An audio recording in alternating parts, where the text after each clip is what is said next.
He's been so very instrumental to this whole project. It's been a real pleasure working with him.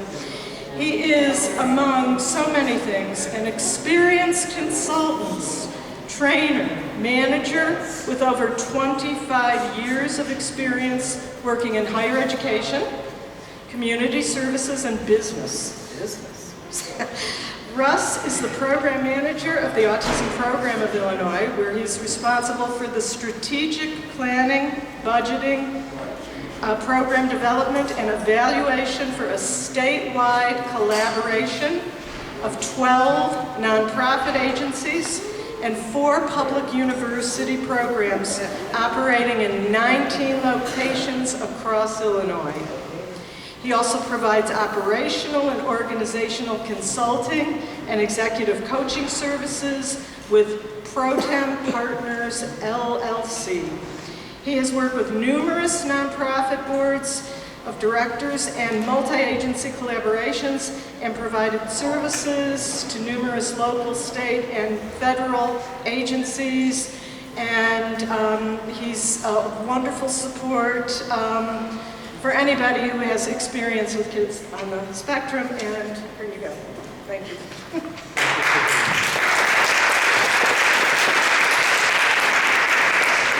Well, I want to thank everyone for being here. We will actually become international around lunchtime because we have somebody coming from Saskatchewan to be here for the 2 days. She just got stuck in Chicago last night, so delayed a little bit. We're going to think about something a little bit differently than what's been happening so far this morning. We often find ourselves looking for answers, but how often do we focus on questions? Only by asking the right question can we come up with the right answers.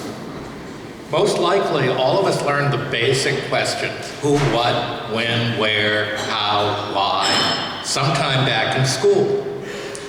I suggest that of all of those, why is probably the most important question. When I think of why, the first thing that comes to my mind is my godson, Alex. When he was 2 years old, why suddenly became his favorite word. Naturally, kids ask questions. That's what learning is all about. Some questions are pretty easy to answer. Where are we going? What are we eating? What did you buy me? Some of them are a little more difficult. Why does it get dark at night? But the most difficult of all is why with nothing else. It didn't matter what question Alex asked, what my answer was, he could turn it into a very difficult question just by following up with his favorite word. Think about what that was like.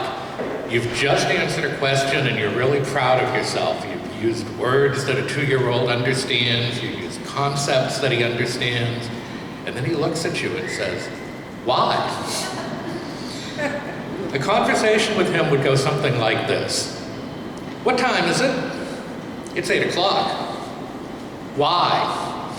Well, the big hand is on the 12 and the little hand is on the 8. Why? Because that's what clocks do when it's 8 o'clock. Why? It's frustrating. At some point, I really wanted him to stop asking why. Not totally true. I needed him to stop asking why. And eventually he did. And I sat back and thought, life's great. I don't have to think about why anymore.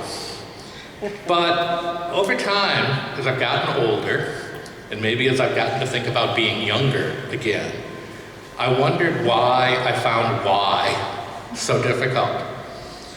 You see, when I was in junior high school, we'll give away my age a little bit, question authority became a very popular slogan. In fact, it was when it first became a popular slogan. My high school questioned all sorts of things.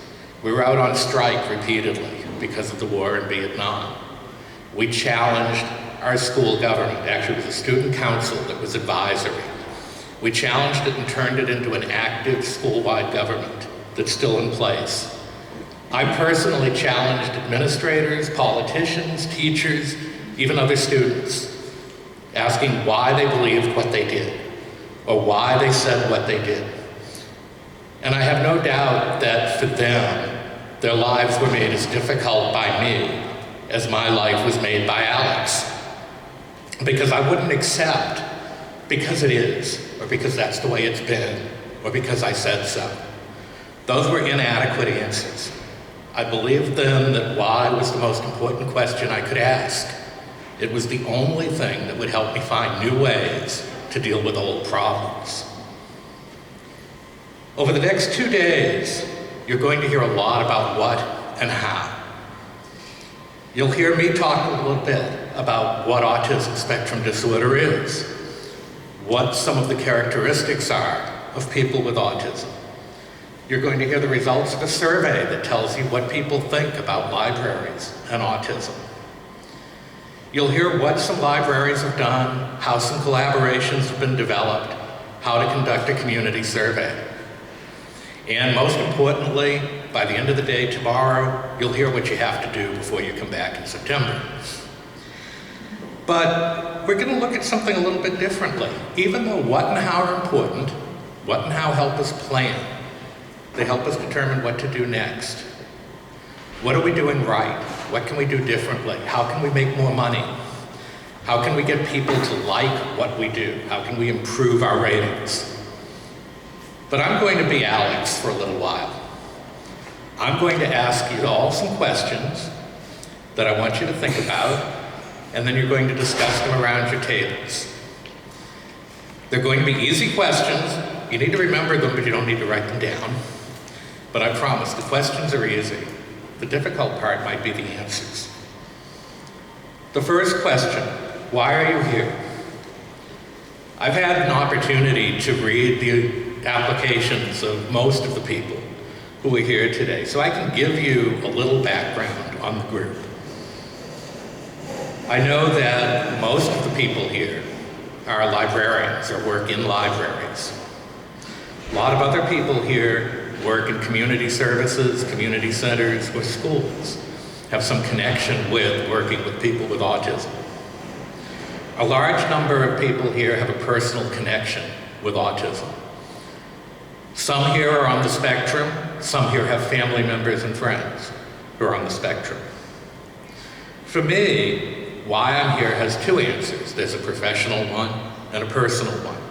It's probably true for all of you as well. The professional answer is easy. I'm here because I work with the Autism Program of Illinois, or TAB. The personal one is I enjoy the challenge of finding new solutions. And boy, did I think this was going to be a challenge. So I just had to be here and be part of looking for these solutions. You'll find when you're talking about your reasons for being here, odds are the personal reason will have more impact than the professional one. The next question, why did your organization send you here? Why are they supporting your participation? It's really a two-part question. Why is your organization supporting participation in this conference at all? And then why are they supporting you personally to be here? For me, TAP was invited by Suzanne to participate in some of the planning of this group. Because it fits with what TAP's mission is, what our purpose is, it seemed like the right thing to do. Our purpose includes educating and training for the public, for increasing opportunities for individuals with autism, increasing services for people with autism. So of course, that fits perfectly with our mission.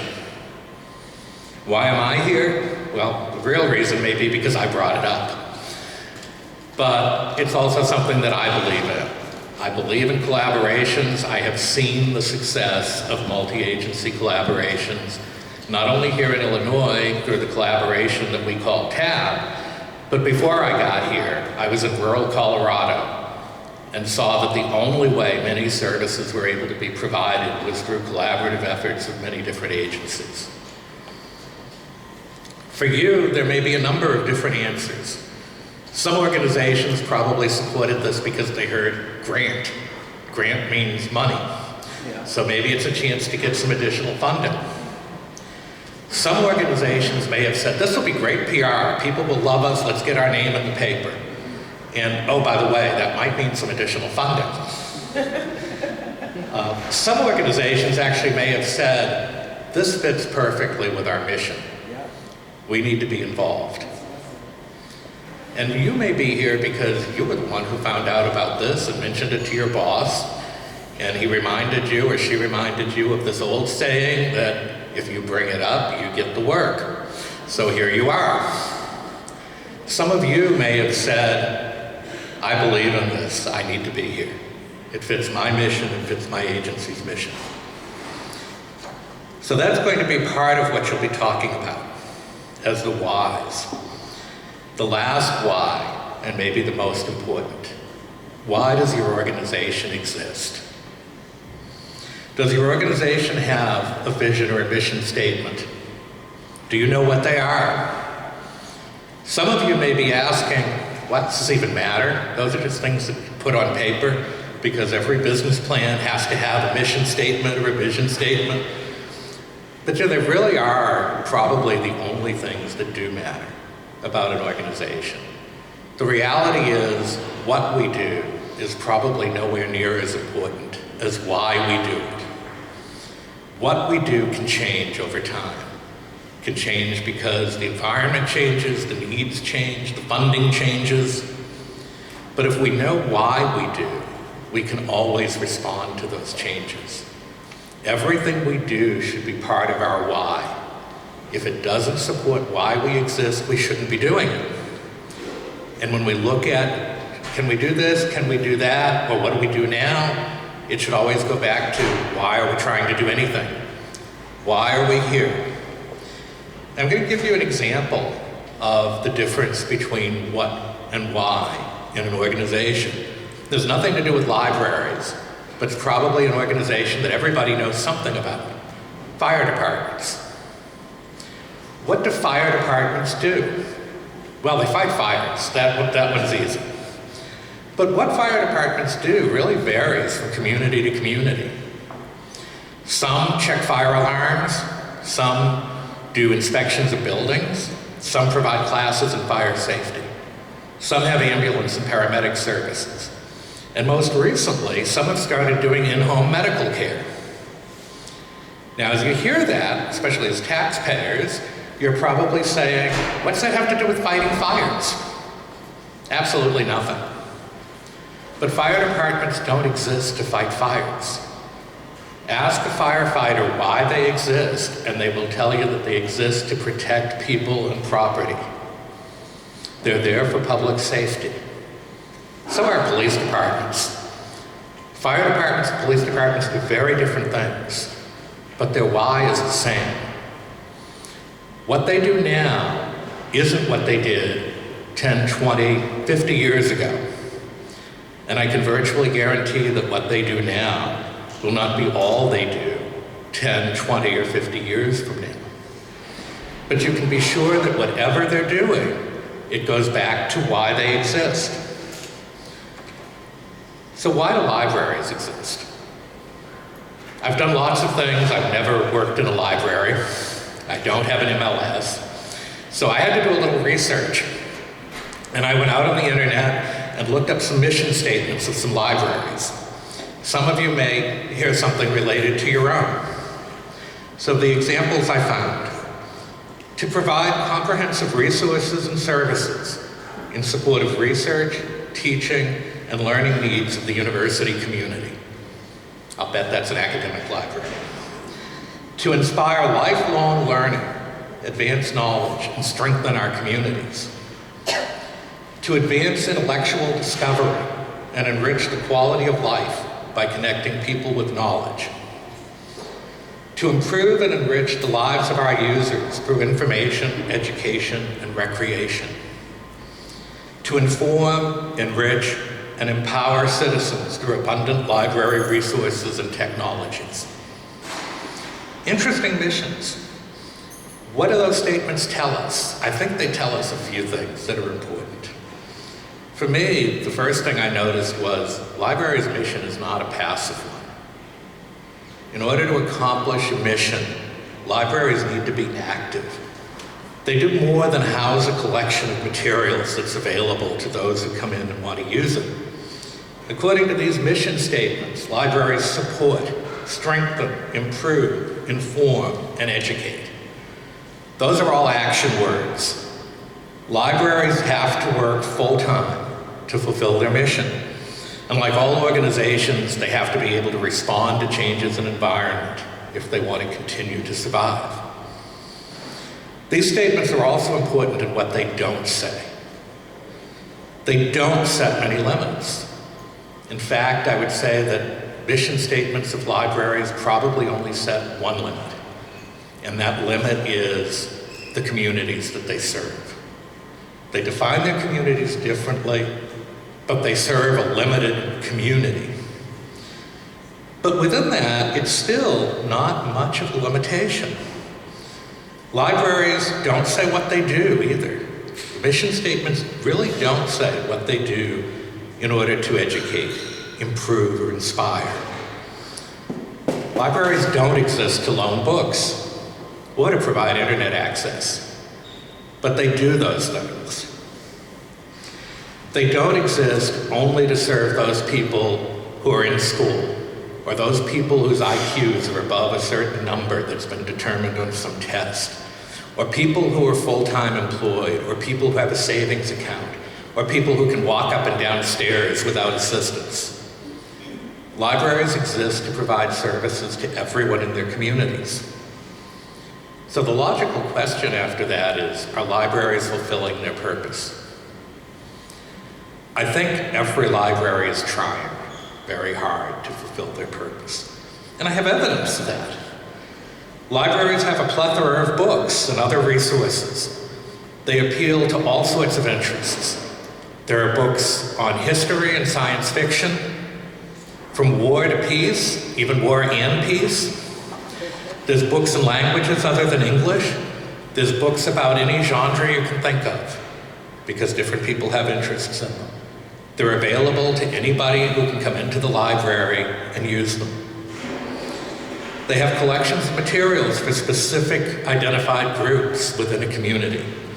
There's typically children's books and young adult books, books for people who don't speak English, books in Braille, books on tape, books for LGB interests.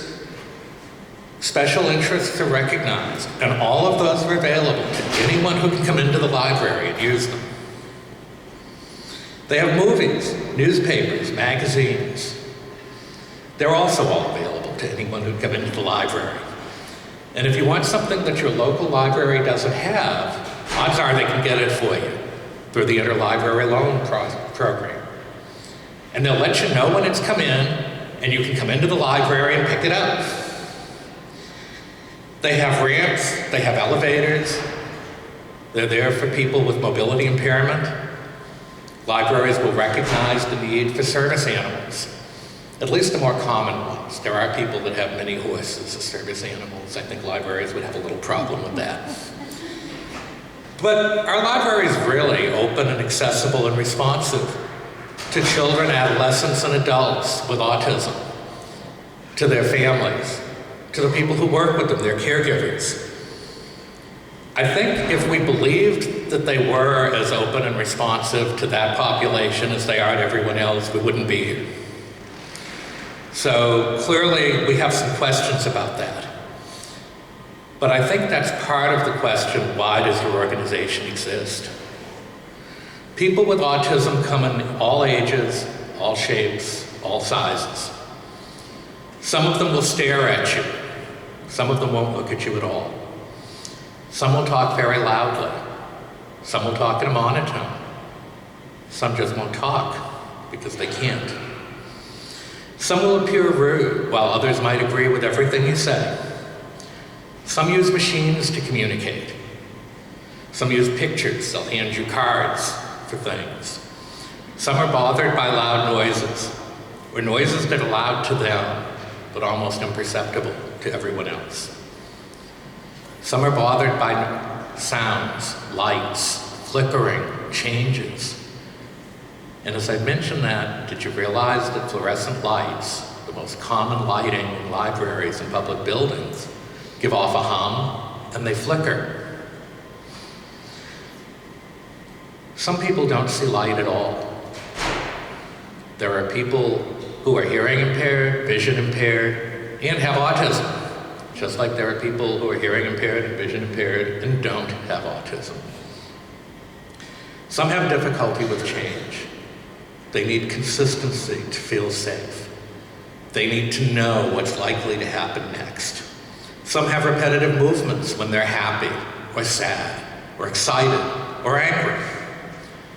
And some have meltdowns. But people with autism are first and foremost people. And people have different needs. People with autism, just like the rest of us, have thoughts and feelings. They have dreams and desires. They want to love and be loved. They want to be a friend and have friends. They want to feel comfortable in their lives and in their communities. They want to be able to do many of the same things that neurotypicals do. See, there's a name for everyone that doesn't have autism too. But they often have difficulty communicating and frequently misunderstood. They don't often feel welcomed or accepted, and much too often they're right. Their families don't feel welcome and accepted either. Remember those action words from the mission statements that I read earlier. Support, inspire, strengthen, improve, inform, educate. For the next 2 days, you have an opportunity to focus your thoughts on how to do those things for people with autism, for their families, for their caregivers. How are you going to do that? How can libraries work to achieve their mission? How can they support, inspire, improve, and strengthen that part of your communities? How can they give this part of the community better access to services and resources? What role do libraries play in helping improve the quality of life for people with autism and their families? How do you inform and educate your staff, your patrons, your community about the needs of this population, about their hopes and dreams, as well as their challenges? You're going to hear many speakers. You'll have time to explore together many things as you work in small groups and you answer a number of questions throughout the next 2 days. You'll be able to think about answering the questions that I asked in about 2 minutes. Those questions may challenge your agencies. They may challenge you. When you go back to your communities after this and you begin to do work to actually implement programs, to find out what programs are needed, you'll likely run into barriers. Some of those barriers may seem insurmountable.